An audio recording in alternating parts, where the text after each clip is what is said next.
Welcome to another edition of the Daily Bread here at Bread Tube and Circuses. This is my daily segment in which I take a little bit of time to talk about current events, things that have gone on over the last 24 hours or so. It's kind of a short and rough segment since I'm at work rather than at home. I obviously don't have access to my computer or any of that, so we do things a little differently. We just record and up it goes. Let's jump in, shall we? So first we're going to talk about some Sportsball. So after a wild Monday night win against the Ravens, the Raiders travel east to face the Steelers. This is an old rivalry that's been pretty weird as of late. Over the last 15 years or so, even though they've generally been fucking terrible, the Raiders have kind of gotten the better of the Steelers, which is fine, obviously. I'm a Raiders fan, good times. Should be an interesting game as usual. The Steelers' defensive line looks terrifying, so I'm a little worried about that because the Raiders' offensive line in Week 1 looked pretty bad. I think a lot of that can be chalked up to inexperience because they had a rookie at right tackle. They had John Simpson at left guard, I believe, who has 2 starts in his career. I actually don't even know who ended up at right guard because Denzel Good, who was the starting right guard, is out for the year with an ACL tear. So I'm not sure who's starting there. And then Andre James started at center for the first time in his career, and he was not great. Colton Miller at left tackle was a stud, as always, and he's about the only one who played well. So that's a concern against the Steelers. On the other hand, the Steelers' offense looks pretty anemic. Big Ben looks like he's done. They don't push the ball down the field. Their offensive line is pretty poor, so there's not really much space for the running game. So the Raiders' defense, which looks much improved so far, could definitely keep the score low. I really can't call this game, but it'll be interesting. It always is. What else? So we've got the Mariners. So my Seattle Mariners, as little as a week ago, were 1 game out of a playoff spot, and they've kind of cratered hard since then, as they tend to do, being the Mariners.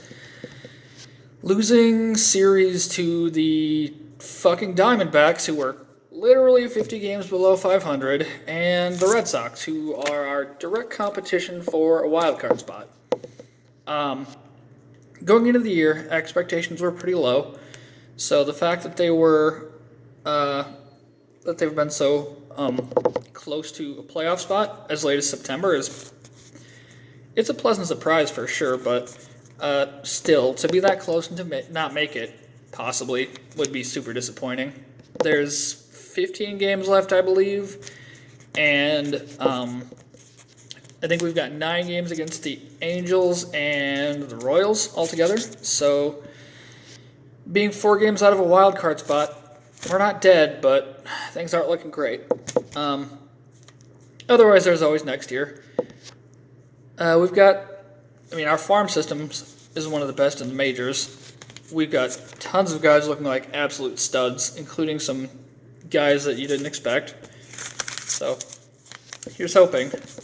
Let's see, what have we got for real news? Let me check here.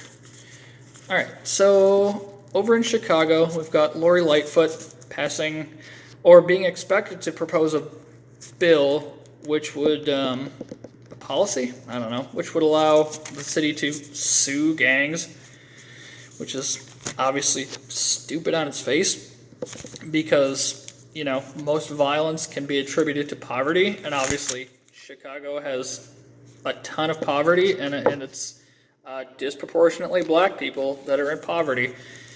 But instead, their approach is going to be, hey, what if we just arrest random groups of black people? Because with American policing being what it is, that's the only way that it can go. Lori Lightfoot continues to be fucking terrible. What else is new?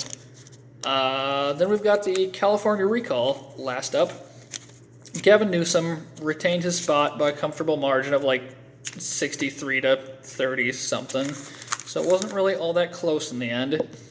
And Larry Elder has conceded gracefully, which is a pleasant surprise, considering that he looked like he was ready to allege fraud before the in-person voting even happened. Now, in the past, I wouldn't have cared about that because it wouldn't have mattered so much, but with the state of our politics and with allegations of fraud seeming to be the go-to strategy for Republicans going forward, the ability to just have democratic processes happen and for people to accept the results is worth something. A pleasant surprise, I guess.